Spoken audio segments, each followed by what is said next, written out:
গাড়ি শিখবো, 4 চাকা চালানো শিখবো প্ল্যান করেছি। 4 চাকা হবে কি না জানতাম না। পরে একটা ট্রেনিং স্কুলে কথা বললাম যে ভাই আমি শিখতে চাই, তা আমাকে শেখানো যাবে? বলছে হ্যাঁ শেখানো যাবে। আমার গায়ে হাত না, তোমরা নাকি গায়ে হাত দাও না পারলে পর। বলছে না না না, আমরা ওরকম করি না, আমরা একবারের জায়গায় 10 বার শেখাই, কোনো ভয়ের ব্যাপার নেই। ওখানটা 4 চাকা চালানোটা শিখলাম। শেখার পরে দেখছি রাস্তায় যখন গাড়ি চালাতাম বেশ ভালোই লাগতো। মাস্টার পাশে বসে আছে, ইয়ং ছেলে, শিখালো।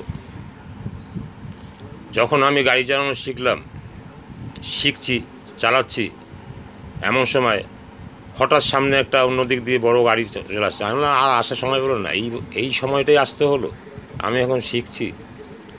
এরকম অভিজ্ঞতাগুলো আমি শেয়ার করছি, তার কারণ আছে। কেন আপনাদেরও কোনো কিছু শিখতে গেলে এরকম মনে হবে এই সময়ে এই বিপদটা আসার ছিল, বিপদে কাবু হলে হবে না, তাহলে কিন্তু শেখা হবে না। তাই শিখতে গেলে আপনাকে সব রকম অবস্থায় রাজি থাকতে হবে।